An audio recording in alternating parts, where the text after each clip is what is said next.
Hey, what's going on, everybody? Welcome to the Pregame Show Network. I'm Tolly Carr. It is the Pregame Show Rewind. It is live once again. Just to prove to you that it is live, it is September 11th, 2024. It is 1:09 p.m. Eastern Standard Time. That makes it 11:09 a.m. Mountain Central Time, where we find this guy here, Uncle Neely. It's not even lunchtime. He's already cussed me out already, so we are off to a great show. He cussed me out before we came on. Yeah, I didn't cuss you. It's just what do they call it? Hangry when you're about to be hungry and angry. Let me see if I can say what Neely said to me live. Let me see if I can say this. Yeah. Neely said, so Neely was in the Zoom, right? He was in the Zoom on his laptop, which wouldn't let him in. And then he was getting in on his phone. And so we were just trying to work it out. And finally, Neely says to me, well, look, if you want to engineer from your side. It's like, that's about how it went. It's all good. Look, this is why we love sports. This is why we love good friendships, because you can say those things in moderation, and it's all good. But we are here. We are glad that you are here. I'm going to try to find the chat here, Neely, see what people are talking about. But the thing that people have been talking about all week, of course, as we get ready for Colorado State, was coming off the Nebraska win. Neely, I will sum it up like this. Colorado has shown that they have make great adjustments at halftime defensively. It's just the slow starts, and this slow start was just one that they just could not dig their way out of. It was frustrating to watch on Saturday. What was your kind of immediate reaction, and what have you seen since then? Through practice, through meetings, through your access, where some of those concerns are being addressed? Well, I mean, if you think it was frustrating to watch it on NBC, it was extra frustrating to stand there on the sideline and watch it in person, because this team, this coaching staff is much more talented than it looked on Saturday night in Lincoln, Nebraska. You have all the tools in the toolbox. You expect that team to travel and perform well under those circumstances. Just couldn't get it going offensively in the first half. The defense, whereas it looks like had a dominant second half, defense played very well the first half when you look at what was predicted to happen with that quarterback and all that he brings to the table, the freshman phenom that they have in Nebraska. So, the passing game in the first half was managed well by our defense. And certainly the second half, the defense continued to make adjustments and just about pitch a shutout there. But we've got to find a way to start faster, not just on the road, but here at home. We started off slow against North Dakota State as well. And what I've seen this week to address that is just a renewed sense of urgency at practice, attention to detail, attention to executing away from the ball, not just where the play is going. So I'm expecting a better performance once again on the road, once again another rival in Colorado State at Fort Collins, Colorado this weekend. It'll be a slow start if they're expected to be in Arkansas this weekend. They won't get there until after halftime. Hey, you get Fort Collins, Arkansas. You get Coach Carl Lewis. It's all over the place. Look, man. They haven't even seen that yet. They haven't even seen some of the mess ups I recorded, Neely. Don't give it all away. Coach Prime, Shador, they're quick to tell you, like, look, man, all that rah-rah stuff is not how you win football games. But does it take a little rah-rah stuff to just get out there and early on just, like, be pumped up? Can you be too pumped up? Like, what are some factors outside of just X's and O's go into a team that starts fast, a team that starts slow? Well, it's the tedious repetition of those details, man, as Warren Sapp likes to call it. You can't get bored with the process. You can't get to a place, of confidence where you think the details no longer matter. Well, whether those are details in preparation or details in execution, it is all relevant to your performance. This team also knows, though, Tolly, whereas that was an embarrassing loss on national TV to your rival there in Lincoln, Nebraska, that the goals set forth by this team, by the head coach, Deion Sanders, are still on the table. Goal number one was to get Mitch Peggy to a bowl game. That takes 6 wins. You're not in a position where you can't see the path to 6 wins. Goal number two was to get to the Big 12 championship. We've yet to play a conference game. And so when you start the conference schedule right after this Colorado State weekend, that's when that measurement comes into place. So these guys know that, hey, we lost this game, lost it in a fashion uncharacteristic to our talent and preparation, but all is not lost on the season. There's no time to hit the panic button. It's time to get back in the lab, address those things that went wrong, particularly with pass protection from the offensive line, and get back at it this weekend and go into conference play 2-1 versus going into conference play 1-2. All right, let's jump right into the chat. You talked about the offensive line. Neely, I think we might have to claim some copyright here. We have a Uncle Mike in the chat. There's only one uncle on this show, and it's Uncle Neely, but we do have Uncle Mike. And Uncle Mike wants to know, Unc, he's just calling from one Unc to the next. Do you expect changes in the backfield? Please. Oh, that's not the question I wanted to read. That's not the one. You can I'm go sorry. with it. That's I'm fine. sorry. All right, let's do two. Let's do two. Uncle Mike, I'm sorry. I looked and the chat moved. Uncle Mike wants to know, do you expect changes in the backfield? No more Charlie. And then Nicholas, I wanted to read yours. Nicholas Braxton said, Unc, do you expect any changes in the depth chart for the offensive line? So we got offensive line, we got running game. Do you expect to see any changes in either two of those departments, Neely? Well, I'll take Nicholas' question first. Thank you for the question, Big Nick, St. Nick. I do. I absolutely expect it. Coach Phil Load has a high standard, as well as Coach Prime, when it comes to performance. And they live by the mantra in the offensive line room that it's about production. And if we're not getting production, you're going to get reduction. So I think that offensive line coming off of Nebraska is going to be shaking up some. I don't think it's going to be wholesale changes from left tackle all the way to right tackle. But I think you have some people moved around as it relates to this particular matchup. And that's not just coach speak to get guys motivated. I think you're going to go into that game with a different front line assembly right there, based on the performance, what you've seen the past 2 weeks, the two games, North Dakota State as well as Nebraska, and as well as what you're seeing in practice. How that can work is you spent a lot of the summer moving guys around, getting them familiar with different positions, whether they've played them in the past or not. You take a Tyler Brown that we call Rock, who came from Jackson State, his first year back with his waiver not being cleared last year. He's able to play any position on that line. So if you get a guy that you want to move around for whatever reasons, you have the depth and the talent to do just that. So I do expect, Nicholas, to see some changes in the offensive line in this game and throughout that game. As it relates to the run game, to my brother, Uncle Mike, you have to also factor in who's available. Dallin Hayden got banged up in the Nebraska game. Not sure he's going to be available to play this weekend. You have a freshman in Micah and also in Hood. So you have other talent in the room than Charlie Offerdahl, but you also have to juxtapose that against who's available from an injury standpoint. Having said that, I think you'll see more carries from other backs, not just Charlie Offerdahl.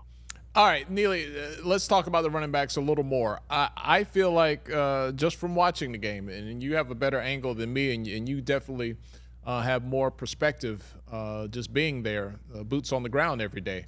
I feel like a running back that can make that first man miss is important.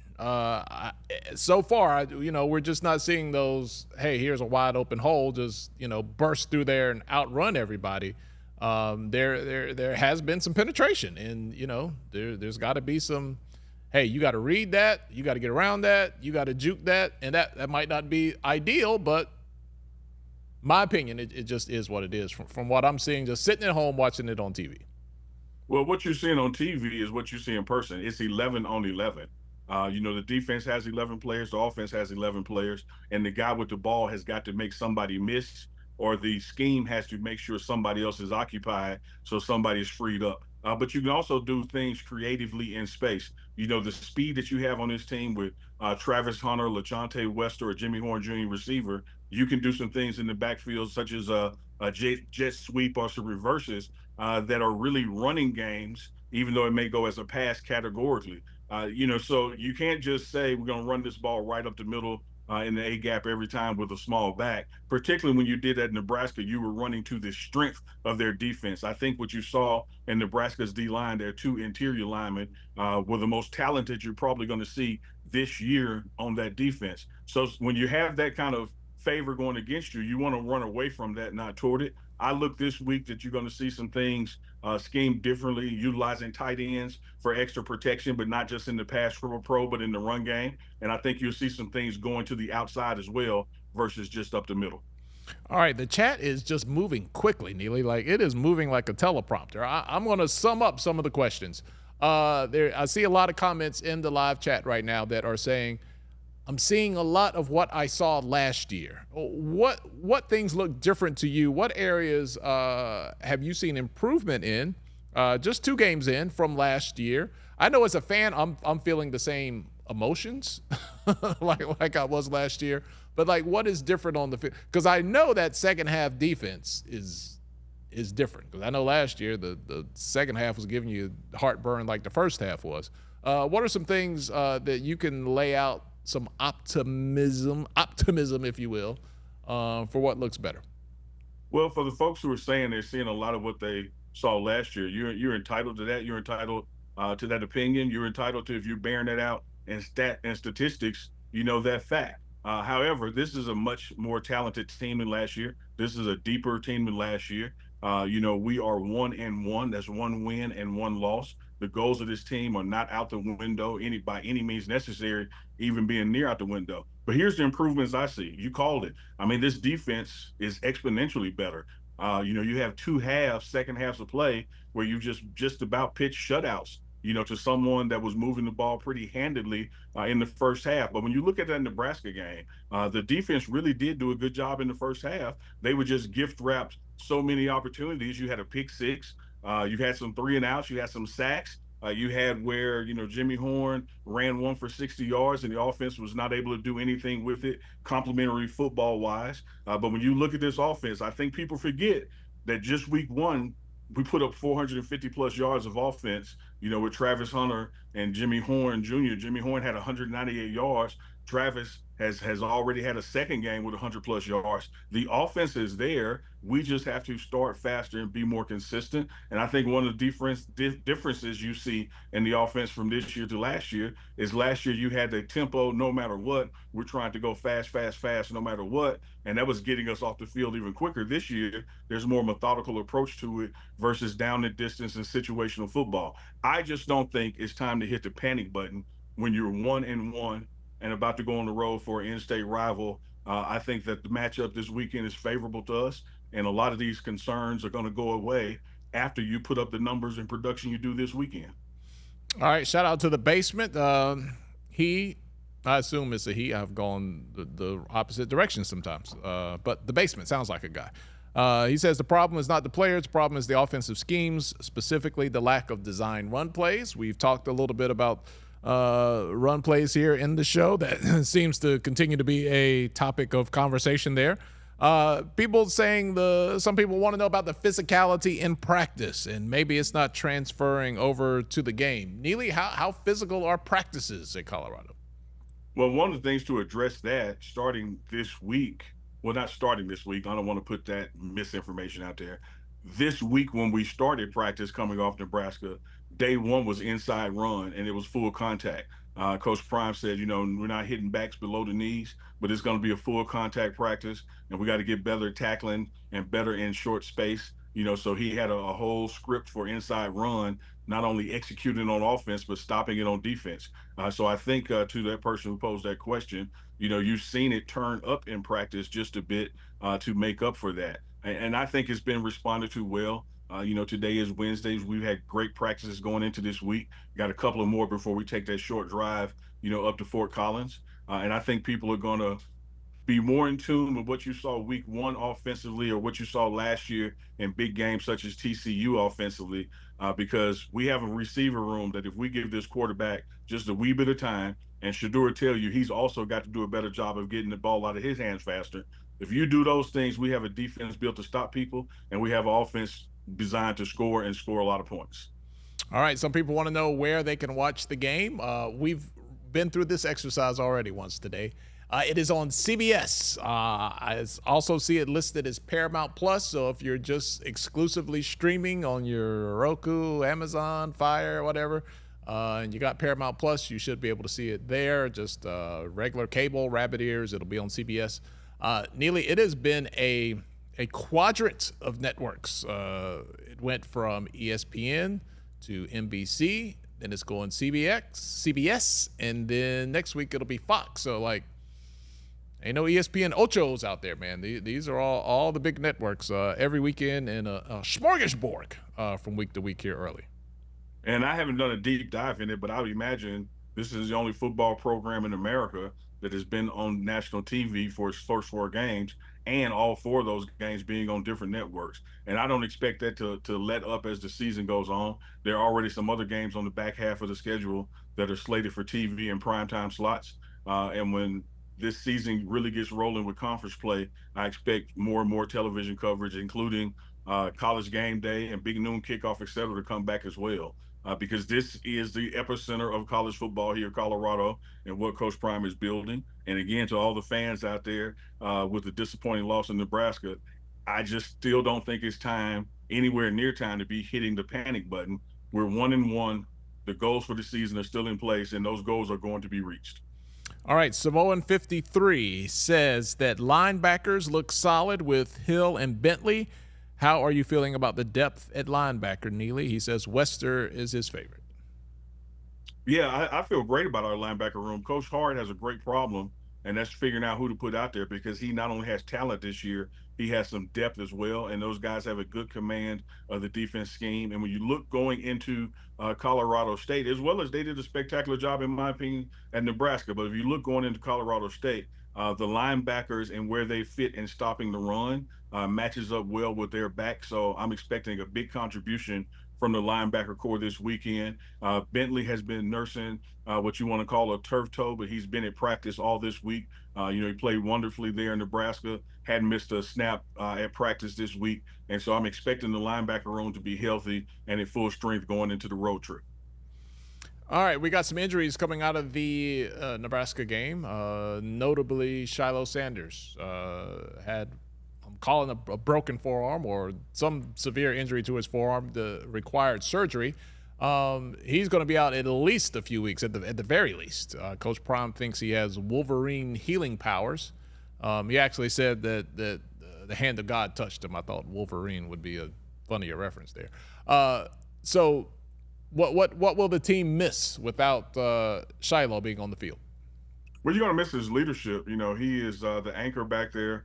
He's the guy getting everybody in their right place. But this team has been built with depth and talent. So don't forget that you got Cameron Silman-Craig and DJ McKinney, as well as Carter Stoudemire. You got a host of guys, that can go in. Herman Smith, who came from Jackson State as well, who can go in and play safety. There's no replacing the intangibles of a Shiloh Sanders. You talk about Wolverine, you got to keep in mind, after his arm was broken, he still played a couple of plays after that. And then it was looked at and determined, like, no, we think this is a break. Went in with him when he was getting ready to do his x-rays, and certainly a clean break. The doctors believe, and of course Shiloh wants to, he can play sooner than most people are thinking. The reason he has to sit this weekend is when they went into the arm to put the bone back together, that incision has to heal, but you can play with the cast. So what was thought to be maybe 4 or 5 or even 6 weeks out is probably just going to be 2 weeks out. All right, so we'll see when he's able to get back on the field. Hey, listen, one thing I love about live shows is, you get there in the chat and you can say whatever you would say, whatever you want to say. I would say this. If you have a negative comment or you want to kind of come at somebody, at least spell their name right, okay? Deion Sanders is Deion.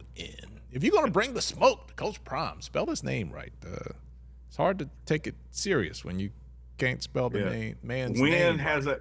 Win has an I in the middle, Prime has an I in the middle, and Deion has an I in the middle. He's only on TV and the internet like every day. Deion. All right, Neely, can we expect more of what we saw last year? People think Colorado and all the players and all the hype and everything we hear, and you think, oh, here comes little sister Colorado State, right? But they brought the goods last year, and we were highly entertained. Do you expect more of the same? And not in Boulder this year. It's going to be at Colorado State. Yeah, I don't care if you're playing Power 5, Power 4 as it is now, mid-major, HBCUs, division, one double A is once called. Rivalries are important and rivalries matter. And even though sometimes the data in the rivalry is skewed in one direction more than the other, you don't know that based on the fervor from the fans. And Colorado State wants to win this game. Historically speaking, this game has been played at Mile High Stadium. Last year, it was after about 20 years, it was put to campus to campus. Colorado hosted last year, so Colorado takes the trip to Fort Collins this year for the game. Smaller venue, but it's going to be a hostile crowd. They're coming to win. They want to win. They feel like they had that game last year. So I think the energy on both sides is going to be just as high as this Nebraska game, even though you may be playing, little brother in-state rival versus out-of-state rival. They're going to bring the noise. They're going to want to win this game. But I think that Colorado, here under Coach Prime, has more talent, more depth, and is going to perform well under this situation.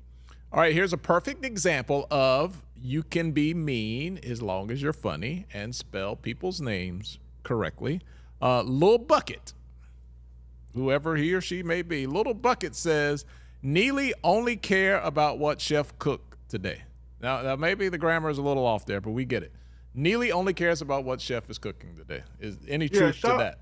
Shout out to Little Nugget. Every time I do a live show, no matter who I do it with, he shows up. He comments with some kind of weight joke, never at work, never has any subject verb agreement. His subject and verb are fighting more than they fight in the Middle East. Never knows how to put an S on something that's supposed to be plural. So every time Little Nugget types and throws a jab at me, he's hitting his damn self in the face because of his just poor grammar. Little Nugget, GEDs are free. Wherever you're located, get one, brother. We're praying for you.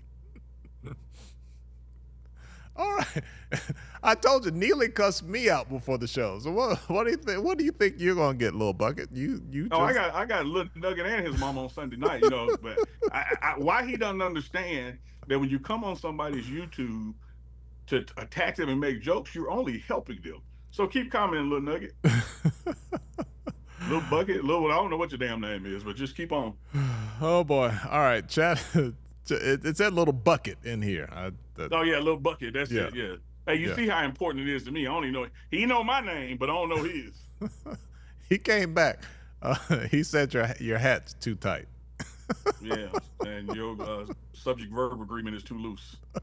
So work on that.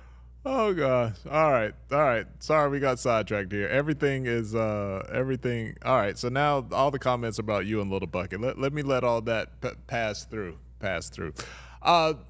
Neely, we got a great episode coming up. I got to edit it a little bit, but you and Coach Carl Reed break down a lot of the plays, the formations, and it's not a thing about being critical. It's an opportunity to just kind of educate people, because football is that one sport, man, you can watch it and love it and still not understand exactly what happened or why it happened. So we try to give you a little bit of that insight. So I want you to catch up with that. We'll get it posted a little later right here on the Pregame Show Network. And we talk about the Nebraska game. We talk about the Colorado State game. The balloons, Neely. I want to talk about that. Why did I see so many balloons on TV? I thought it made me think of Pennywise. Doesn't Pennywise walk around with a little red balloon when he's trying to lure children down in the sewer?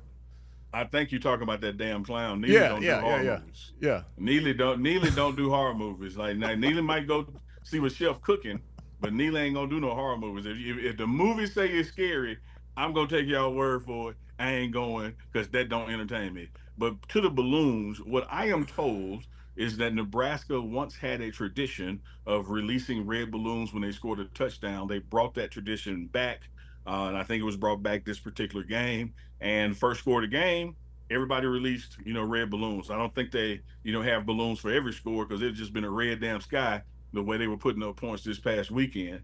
But yeah, they released red balloons. I'm told first score of the game. All right, I kept seeing them on TV just floating around. Man, look, let me tell you this. That first score, when the whole stadium released it, and let me pause a second. Let me give a shout out to Nebraska, their football operations people, their fan engagement people, their fan base in general. What a wonderfully hostile environment to play in. They're on their 399th consecutive sellout, putting Wow. 90,000 people in the stadium. And you can hear every damn one of them the way that stadium is shaped. And so when they first released these balloons, Solly, there was a downdraft that happened that pushed about 60% of the balloons back toward the field. And it looked like it was going to end up being a stoppage of play for a while, but then a updraft came and the balloons went back up. But balloons were everywhere. It was still fourth quarter, and the balloon may just blow across the field. Like they thousands upon thousands, tens of thousands of balloons. How would you rate that environment from all the places you've been since you've been following Coach Prime at Colorado? I know Oregon was crazy last year. How would you rate that environment? Raucous, to say the least, there at Nebraska. Well, I'm going to skew the data even more and include just anywhere I've been in general. I've been to the Iron Bowl, Auburn and Alabama. You've been to the Bayou Classic with Southern and Grambling. Been, of course, to Jackson State with JSU and Alcorn, JSU and Southern. Boom Bot Classic is actually this weekend in Jackson. Shout out to Jackson State. Hope they get the win there. Went to Oregon last year. Their fan engagement was off the charts, but I got to put Nebraska as the number one I've seen in person. The organization that they have, the process, the presentation, making sure the fans are encouraged with the guy who's announcing. They're quiet when they need to be quiet. They're loud when they need to be loud. And the more success they have, the louder they get. And so I'm going to go Nebraska as far as venues I've been in person, number one in creating that unfriendly environment for the visitors. All right, Neely, you've been in the practices and the meetings. What was the final conclusion on the pick six? Like, what happened on that play? The Shador pick six, Yeah, if I yeah, heard you right. yeah. There's been a lot of confusion with it, with his post-game comments in his press conference. They think he was blaming people, but he was talking about himself having made a rookie mistake, even though he's not a rookie. You get backed up into your own goal line like that. You got to think fast and be quick, like you're a scroller pledging Kappa. And he made the wrong read, the wrong decision, and the guy broke on the ball. Uncharacteristic of him. You haven't seen that kind of mistake going all the way back to his freshman year at Jackson State, week one against FAMU, when he had two fumbles. You just got to expect that that's not something you're going to see of him again or see multiple times throughout this season, because he's a sound quarterback in taking care of the ball.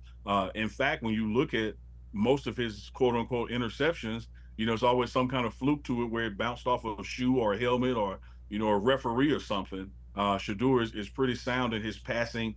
Percentage completion is also putting the ball in the right place. So I don't think that's something that's going to haunt him or this offense, this season. It's just one of those things that happen in the game. And once it leaves your hand, you're reaching for it, trying to pull it back, but it's too late then. Yeah, I'm glad you cleared that up, because when I listened to the post game press conference, I thought when he said rookie mistake, I was like, was he talking about the receiver? Like, was he expecting the receiver to be in a different spot or come back to the ball? And Coach Prime seemed to, squarely, say it was the quarterback's fault. So that's a good clarification there, that he was referring to himself when he said rookie mistake. Neely, there is so much misinformation out there. You don't want to just acknowledge, but you almost have to, because sometimes you feel like there's more untruth than there is truth out there. The whole Shador goes back to the locker room early, turns into he quit on the team, and all these people on the team said, oh, man, we didn't like that. But, I mean, the doctors told him at the 2-minute mark, get back in the locker room. There were other players who went back there with them to get checked out. Yeah, it's amazing how there were players in front of him under medical advice heading in early, but no one's talking about them. And hell, they're even in the camera shot. Chidoze was walking in with his sling, just in front of Shador Sanders, and nobody said a word. But you're exactly right, Tyler. The medical staff said, well, look, when we get to the 2-minute timeout, as it's called in college, just go ahead and head back. And that was also because there was an expectation of the Nebraska fans would rush the field at the culmination of the game. So making sure guys who were banged up and may need a little more extra time getting to the back would be excused early. But people want to paint that as a picture of him abandoning the team or quitting or something. It is silly. It is far from the truth. Just as far from the truth as Coach Prime telling the school not to play the school song but just to play his Shadur's perfect timing song where he scores. None of that ever happens. So many people are out there trying to be first instead of be right. There's another group of people out there who just want clickbait because they know people are going to click it. But worse than all that is the scrutiny that Coach Prime or thereby Shadur had to live under. That is the presumption of negative instead of the presumption of that something is going right or innocent. Anytime a rumor is started about him, everybody just chases the negative. Oh yeah, he quit on the team. Versus going like, you didn't see the medical staff on TV talking to him. And matter of fact, trainer Lauren Escovo was escorting him in. Like you just missed all that to come up with he quit on the team. If he was going to quit on the team, he could have done that at halftime when it was 28-3 or whatever it was. And another thing, this happened with Duke basketball when Coach K was still coaching. It might have been his last year, and he was like, "Look, when these fans rush the court and our players are, there, and somebody takes a swing or just bulls over or whatever, and we've seen this in football. Look, if my star quarterback, somebody at the level of Shiloh Sanders, even if he's not hurt, and I feel like these 100,000 people about to run on the field." Hey man, go go back to the tunnel because you have no idea what can happen.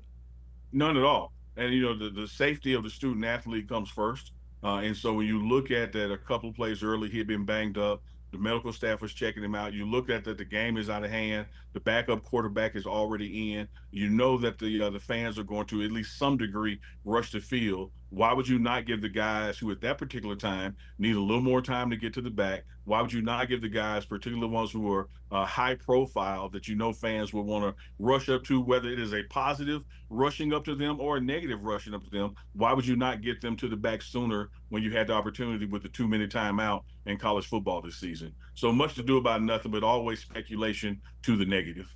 All right, so we got people just jumping in. Not everybody was in at the beginning of the show. Neely, can you quickly tell us about Hayden and his status? A lot of people just tuning in are asking about that. Sure. We had quite a few guys in Nebraska get banged up during that game. Isaiah Harge was in a walk-in boot after the game. So was Dallin Hayden. As of today, Hayden is no longer in the walk-in boot. He was at practice today, but did not participate. I'm not sure if he's going to participate on Saturday or not. Coach Prime said in the Tuesday presser that it was doubtful that he would play this weekend. You also had Chidozie from the defensive line, number 97, who's still in the sling, has some AC joint issue. Nothing that's going to end the season, but precautionary wise, he's probably going to be out this weekend as well. And of course, Shiloh Sanders will be out, having just had surgery on his broken arm, but is going to be back sooner than most people expect. Other than those, and I know that's a pretty damn good list right there. Other than those, every one of your contributors, will be back and be playing this weekend. There were reports allegedly that there were some racial comments made after the game towards players, and as they were getting on the bus. Coach Prime didn't really touch that. He was asked about it, but he didn't hear it, so he didn't want to jump into that fray, which I could understand. Neely, did you see anything out of pocket, hear anything out of pocket? People are kind of talking about that in the chat as well. Yeah, I didn't. I know that there were some staff and I think players who said they did. And so I'm riding with them. I don't know why they would make something like that up. My experience with the Nebraska fans was, just the complete opposite. Didn't hear anything over the top, particularly anything racial at all. And I was there post game after the team had left to do the live shows that I do with DMVR. But the folks who said they heard it or was directed at them, it's something that you don't want to be a part of in college football and shouldn't be a part of any sporting event or life itself. If they say they heard it was directed to them, I believe them, but I'm like Coach Prime. I can't speak on something that I didn't hear myself, nor have I read the specifics of what was said. But I will say this, Tolly, this is America. This country is divided right now, even politically, with the presidential races going on. You get 90,000 people, in the stands, and you add in some Coors Light. Hell, I ain't surprised. Were there any dogs or cats eaten while you were in Nebraska? Are they eating dogs and cats out in Nebraska? Hey, man, Charlie. This is an adult YouTube channel, and I'm sure there's some cat eating that took place, but not the kind that Trump was talking about. I heard that last night, man. I was like, what world are we living in? Or we're talking about, and they're eating the They're eating cats the and all. cat. Look, I don't care how you vote. Like, I don't care what your stance is on taxes, all this stuff. But come on, man. We got to do a little better than whatever bizarro world we have found ourselves in. Yeah. You gotta do a little better than cat eat, huh? All right, moving on. Moving on. Uh, God, Neely. All right. And maybe this is where YouTube will throw in one of those random commercials that they Roll do. roll the commercial, YouTube. Right now would be a good time. Tyler, I didn't bring it up. You brought it up. But you took it. You made the left turn. You made the innuendo. Are we worried, Neely? I didn't expect Colorado State to put up that fight that they did last year. I don't feel like that same energy, though. You've talked about the game. Let's talk about the energy. There was a chance reporters asked about some things that the Colorado State's coach's wife apparently said, and Coach Prime was like, look, I met her. She was a wonderful lady. Like, I don't think we're going to get that narrative that we had last year, that back and forth of, oh, it's personal now. But do we even need that? Is there still that level of energy like we saw last week with that level of rivalry? Yeah, I think so because it's an in-state rival, and I also believe that some of the things that were lobbied back and forth last year don't necessarily have an expiration date. I don't think this team here, this team being Colorado, needs bulletin board material to get motivated, and I don't think Colorado State needs bulletin board material to get motivated either. I think these are going to be two highly motivated teams who face each other. Both teams believing that the game last year, at any moment could have gone either way. It was a tough, hard-fought game last year. And I think so you're coming in with that energy, and the expectation is for it to be another tough game because it is back-to-back rivalry games. You went to your out-of-state rival, Nebraska. Now you're going to your in-state rival, Colorado State. I just still think, Tolly, that when I look up and down this roster, even with the guys that are out, the level of improvement that we made during the offseason, and I know people want to say how poorly the offensive line played in Nebraska, but it is still 2 weeks in a better offensive line than it was a year ago. Same thing with the defensive line and its ability to stop the run and play on the other side of the line of scrimmage. I just think that the depth here and the talent at each unit and position on the field is going to equate to a victory for Colorado and not one that goes late into the wee mornings Atlanta time so you can get to bed early. No, can't do that this year.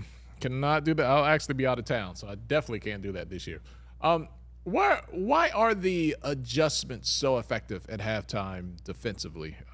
We've seen that the team has played much better defense in the second halves of these games than the first half.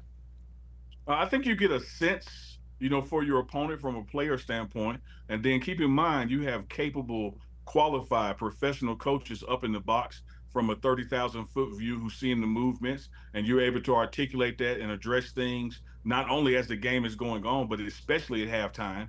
And so it's hard for the offense to adjust to an adjustment that they don't know the defense is going to adjust to. And so that's when you look at Coach Rob Livingston and what he's put together defensively here with the players that he trusts and putting the best 11 on the field and schemes that they can execute versus forcing them to a system that he wants done. It's the outcome that you're getting. This defense has really been stellar when it comes to the second half of ball games. We just got to get the offense started faster in the first half of ball games.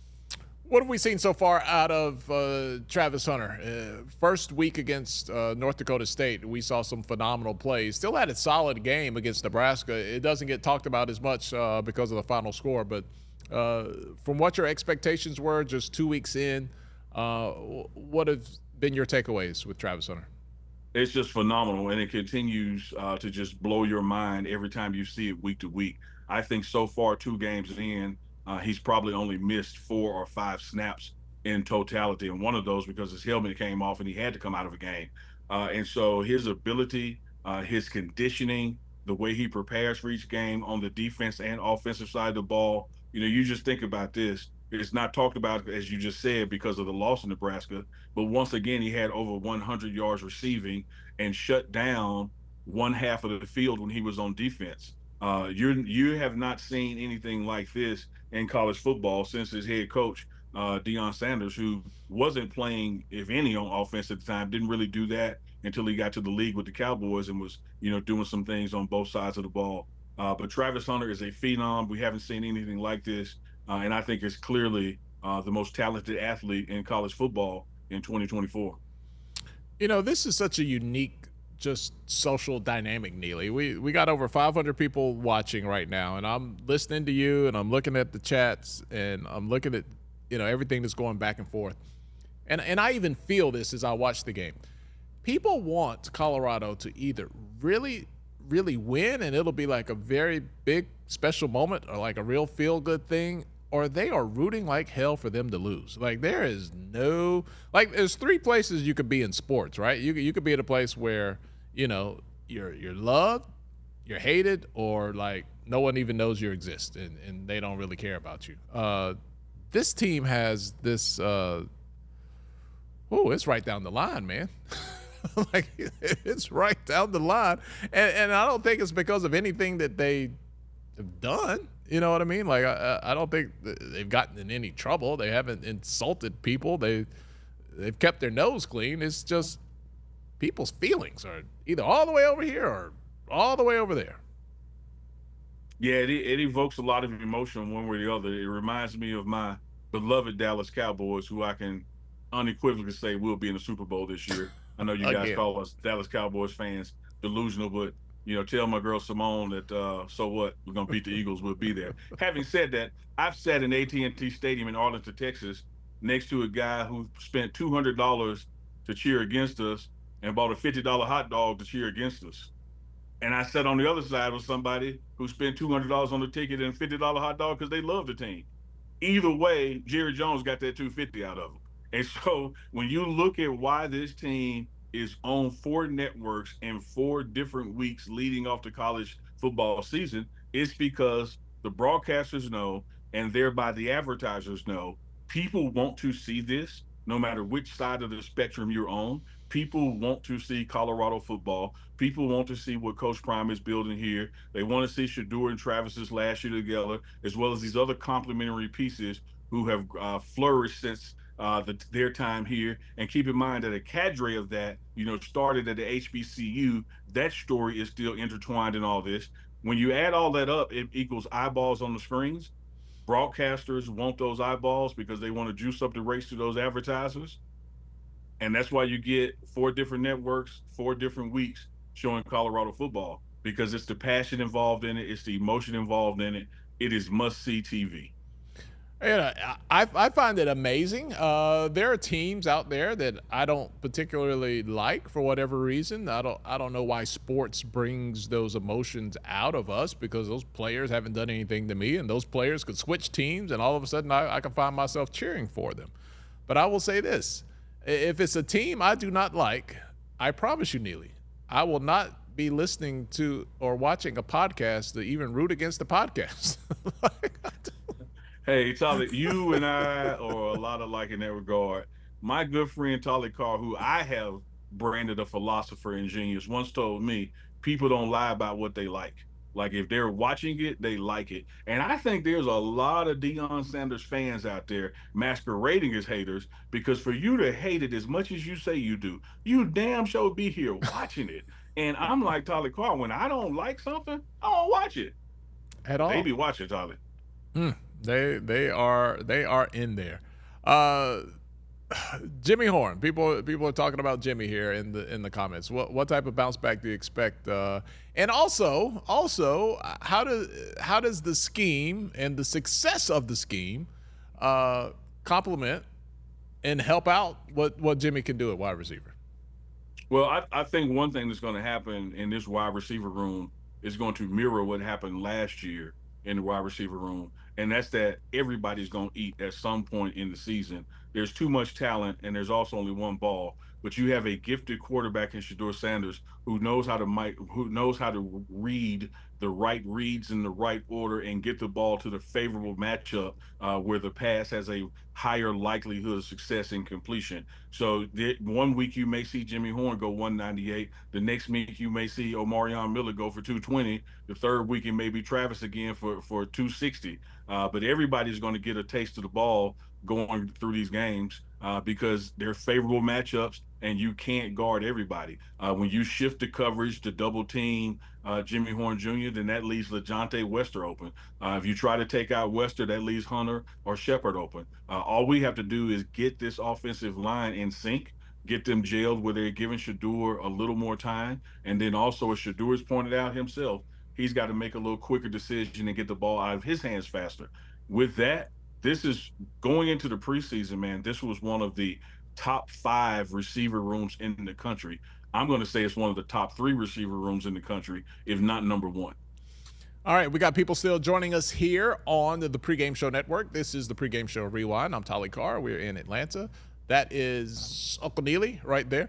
Neely, somebody said the other week, they said, Tolly, you don't have a drop of Colorado stuff behind you.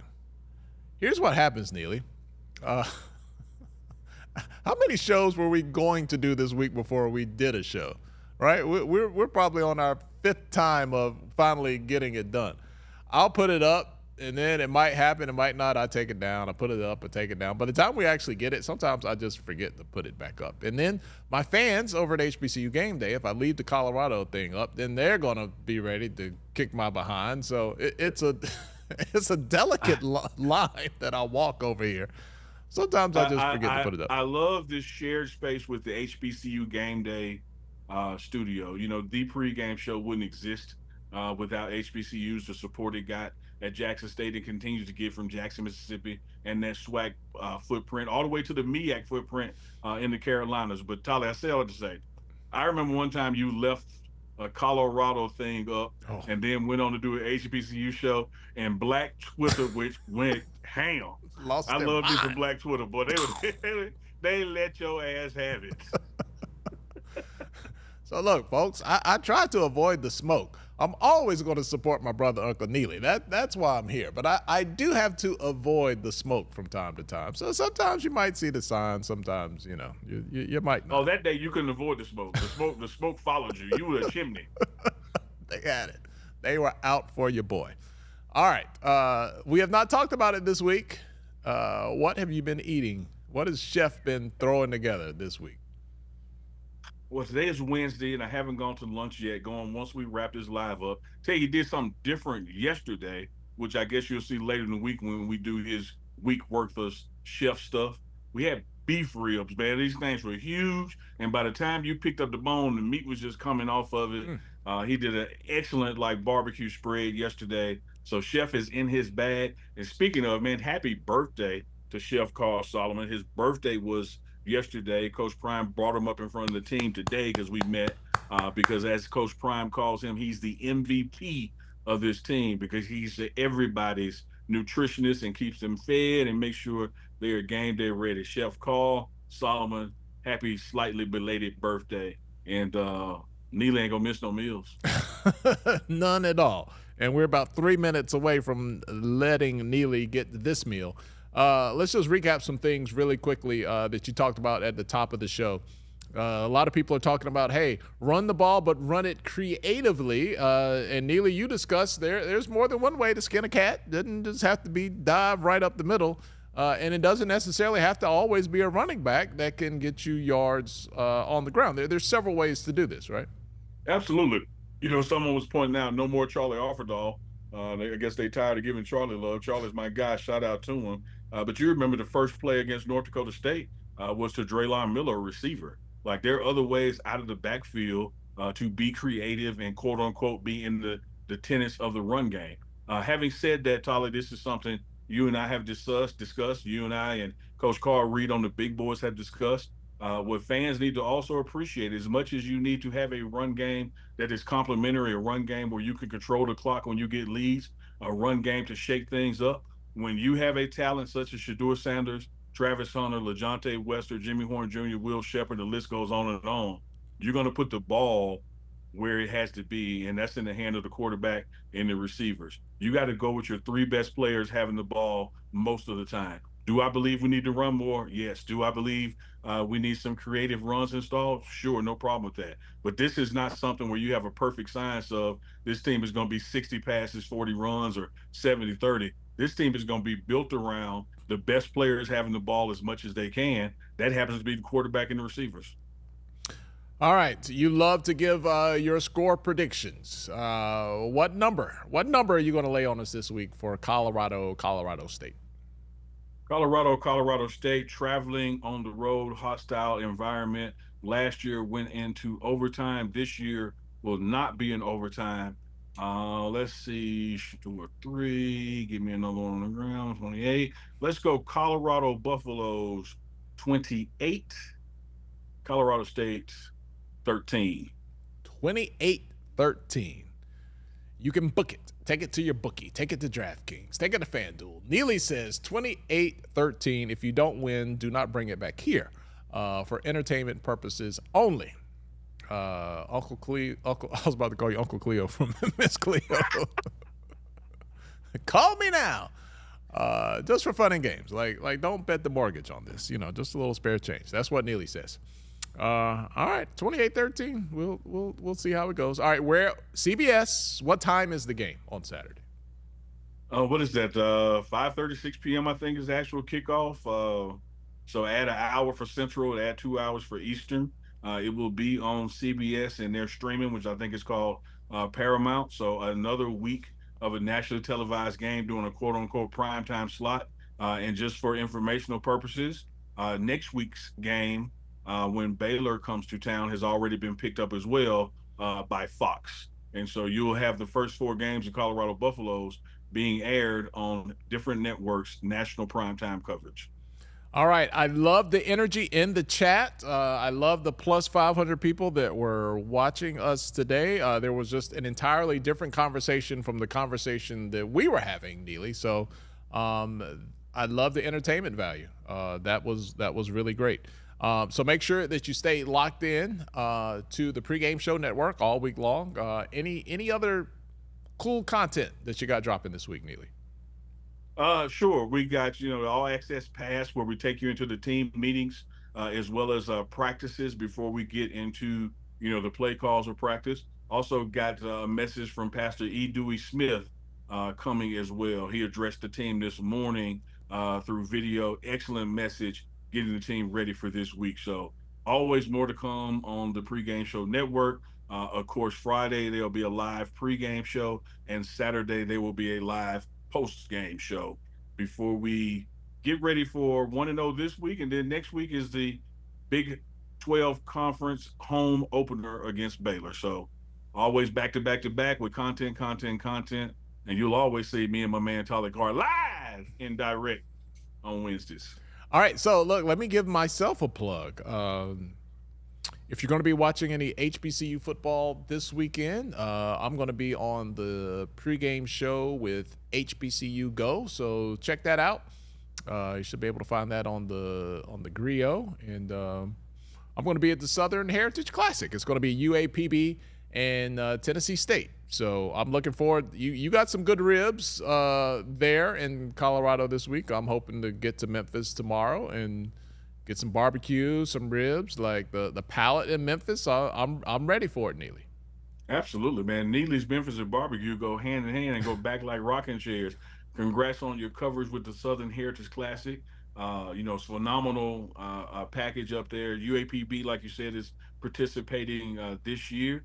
And to everybody that's in the path of the hurricane, whether it's Louisiana, Mississippi, on up to Tennessee, man, be safe. Make sure you got water, batteries, all that. Don't get out in it if you don't have to. Hopefully that all passes before college football gets underway on Saturday. But please be safe out there in the path of the hurricane. Absolutely.